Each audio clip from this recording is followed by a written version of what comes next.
Hello and welcome to this overview of Recovery College Greenwich. My name is Ian Wescombe and I'm the Learning and Development Manager for Bridge Support and Manager of Recovery College Greenwich. In this presentation I'm going to share with you a little about Bridge Support, the part that the Recovery College plays within it, and our learning philosophy at the Recovery College and how it supports personal recovery. Bridge Support provides a clear, proven pathway for people with long-term mental ill health to progress towards living a more fulfilling role within the community. Our aim is simple. We help our clients along a path that leads them towards enjoying the same freedom, opportunities and everyday pleasures that most people take for granted. A charitable organisation based in South London, Bridge Support has grown steadily over 30 years and is now the largest provider of mental health and wellbeing services to residents in the Royal Borough of Greenwich. We were originally founded to bridge the huge gap in support between psychiatric hospital and community integration.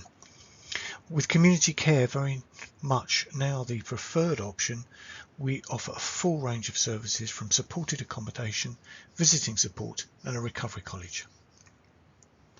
Helping people with long-term mental ill health to recovery can be a difficult and time-consuming process, and it's our coordinated approach, working in close collaboration with local authorities, clinical teams, community mental health groups, and where appropriate, together with the family and friends of our clients, that has been successful. We believe that wherever possible, co-creation should be a key element of the services we provide. We capture views, opinions and suggestions through formal feedback mechanisms such as surveys, steering groups, suggestion boxes, quarterly reports, and also through informal discussion. Recovery College Greenwich is one of about 70 colleges in the UK.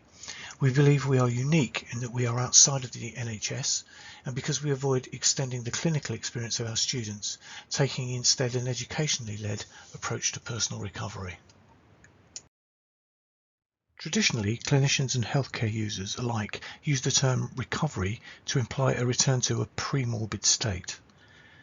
This form of clinical recovery is objective, measurable, and it's a clear health outcome. Originally, personal recovery was conceptualized as an individually unique, ongoing process for individuals with serious mental illness that emphasizes on growth and potential for recovery, but it has also been proposed to be a clinical outcome for mental health professionals.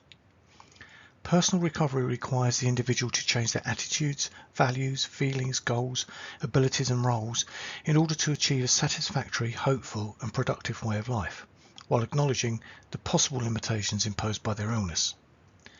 Personal recovery does not occur in a vacuum, but in the context of a person's overall life circumstances. If recovery is defined as the development of psychological and social well-being, it is more likely to flourish if nourished by factors such as having enough money in your pocket and supportive relationships, services and communities. Therefore, personal recovery can be thought of not just as a psychological process, but one that is also influenced by material and social factors in a person's life. This wider perspective is consistent with the approaches adopted in health promotion and population health models. We tend to see Recovery College students as largely occupying one of three broad recovery phases that lay upon a spectrum of personal recovery that they all move through as they progress towards leaving the college.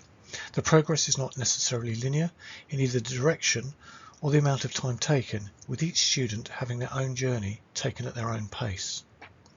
Those that are close to crisis are often primarily in need of the activity and support that attending offers.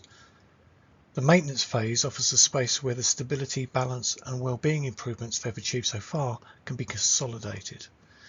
In the developmental phase, rising self-awareness and actualization means they're able to consider and take action on their life beyond illness. We often express this as a pyramid, and it's interesting how these recovery phases align with the needs described by Maslow. The Recovery College curriculum is designed with a range of learning opportunities that offer recovery support through learning that is appropriate to each of these phases. The ambitions the Recovery College has for each of our students can be described under 5 key aims. Developing positive self-esteem. Help students become comfortable with who they are. Motivating students to set goals.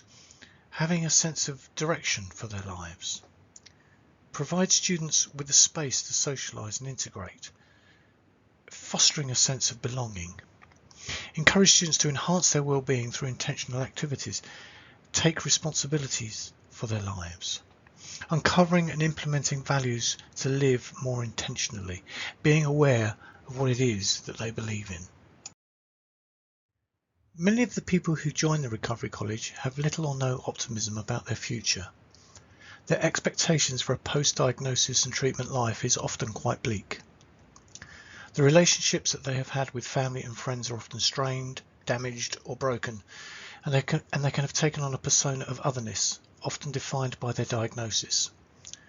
For some, their life meaning has become limited to existing within the perceived confines of their illness, and this, along with much of their treatment experience being of imposition rather than collaboration, has left them feeling dependent, a feeling that may have seeped into many aspects of their life. Through learning, we seek to redress these feelings. Properly constructed, any lesson on any subject can carry subtle, even subliminal messages that connect the learner to hope and aspiration beyond their current situation.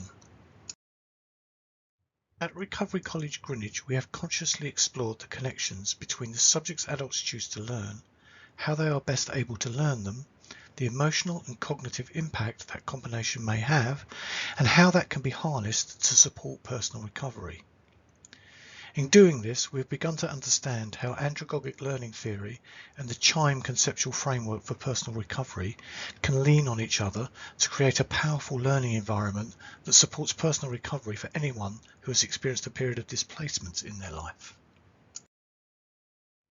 In the 1980s, Malcolm Knowles made 5 assumptions about the characteristics of adult learners that are different from the assumptions made about child learners. These assumptions are the basis of andragogy. In self-concept, adult learners become active rather than passive in their learning. They benefit from having some agency in the learning process. Adult learners have life experience, and being able to draw on this is empowering. Learning how to reflect on this allows that experience to be put to good use. Adult learners are learning to be the person they wish to be and show to the world. In adults, orientation towards learning shifts from one of subject-centeredness to one of problem-centeredness. Unlocking an internalized motivation to learn for those whose lives have been to some degree institutionalized is an important step in resolving an internal child-adult dichotomy that can obstruct progress. These assumptions give rise to Knowles' 4 principles of andragogy. Adults need to be involved in the planning and evaluation of their instruction. Co-production and reflective practice are introduced at the earliest possible point in the Recovery College curriculum. Experience, including mistakes, provides the basis for the learning activities. This promotes the development of a growth mindset and helps people in recovery value mistakes rather than devaluing themselves for making them. Adults are most interested in learning subjects that have immediate relevance and impact to their lives. Recovery College lessons are intended to meet a current social or practical need while carrying on some recovery value. Adult learning is problem-centered rather than content-centered, so courses are designed to deliver skills and knowledge that prepare and improve the student's ability to live well in the broadest of senses. The CHIME conceptual framework identifies 5 factors we believe everyone needs to live well. When one or more of these becomes significantly diminished, the person is likely to need some form of support to recover on a personal level, even if, to all intents and purposes, they've recovered clinically. People who experience a period of mental ill health are very likely to suffer a degree of loss in one or all of the CHIME domains. This framework provides a useful litmus check for anyone who has suffered some form of personal displacement. It's a good tool to inform the design of our training courses and is embedded in all of our work. From the very outset, we create a separation, as far as possible, from any concept of healthcare, positioning ourselves as a place of learning and the people who enrol with us as students. Where the language of education and healthcare overlap, we avoid its use. How you hear it is how you understand it, so we don't talk about learning pathways, for example, as pathway is commonly used in clinical settings. We don't ask new students to share with us any more about their illness than they think we need to know to keep them safe. And while mental health professionals are welcome to attend classes with students that need supporting, we don't allow observation because this is not a common part of classroom experience but can be an echo of life on the wards. Students begin their CHIME journey at Recovery College Greenwich by taking ownership of the enrolment process, doing it for themselves rather than having it done to or for them. We believe in self-determination and people's right to make their own decisions, and by putting the ball in their court, we improve the chance that attending the Recovery College is an informed, conscious decision that they have taken and will continue with.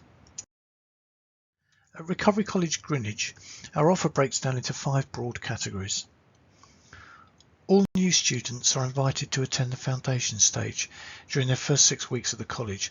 This program sets out the college's learning approach and helps orient the new learner towards personal recovery. Courses cover a huge range of subjects to appeal to all interests and are designed to support well-being and promote personal recovery. Peer trainers, students who have completed our teacher training program, co-produce and co-deliver many of these. Workshops are generally delivered during holidays and at half terms, when the regular curriculum is not running. They bring together the learning from one or more courses that have run throughout the preceding term. Peer support groups provide a safe space to chat and find common cause and shared experience. These groups are analogous to the common room in any other school or college. Activities generally take the student away from the college, out into the fresh air, and to be physical and active. A major inhibitor to personal recovery is social isolation, but the Recovery College creates the space, interest and activities that support sustainable connections. We ask the students if attending the college helped them feel more connected to people and places. 100% said that it did, with 66% saying that they have more interests and 54% stating they have more people to do things with. 48% feel they've made new friendships.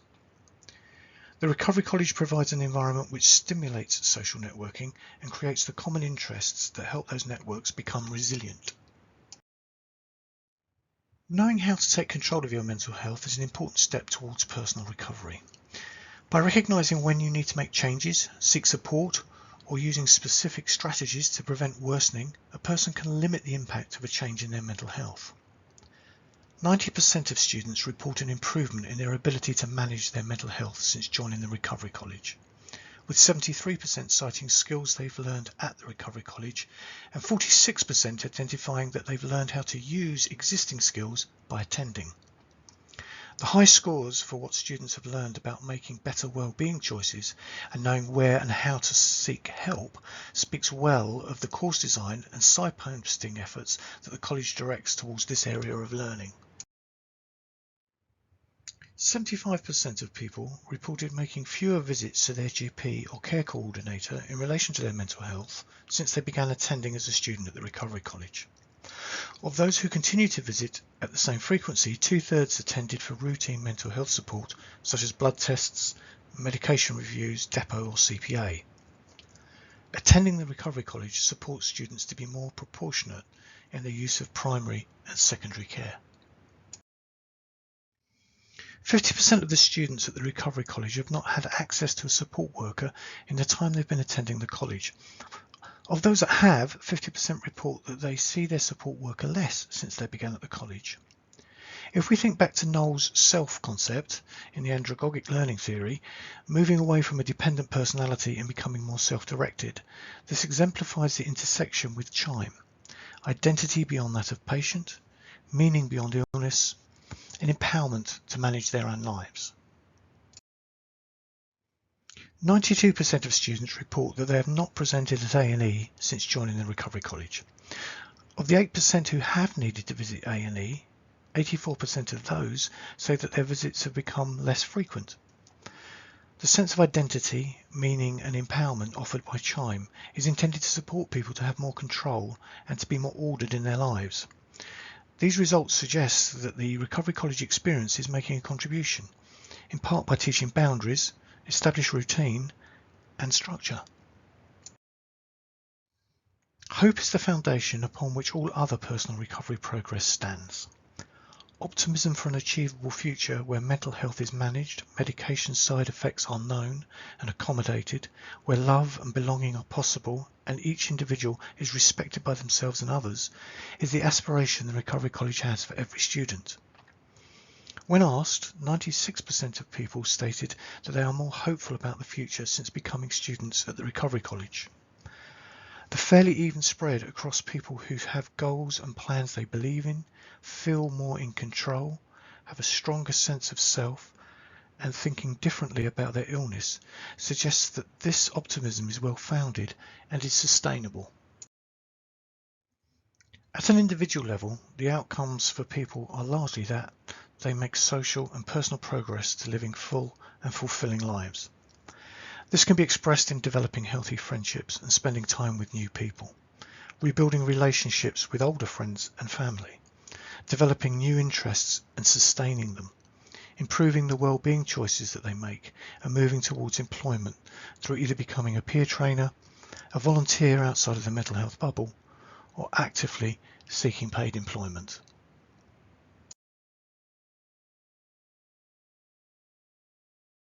The list of alumni achievements is long and includes people returning to work, starting or returning to college, starting and completing degree courses at university, taking on completely new careers, even becoming full-time staff members at the Recovery College.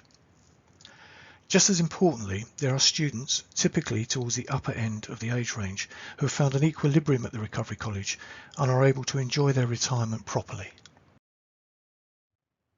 Thank you for taking the time to watch this presentation from Recovery College Greenwich. If you'd like to know more about our work or would like any further details, please get in touch using the methods shown on the screen right now.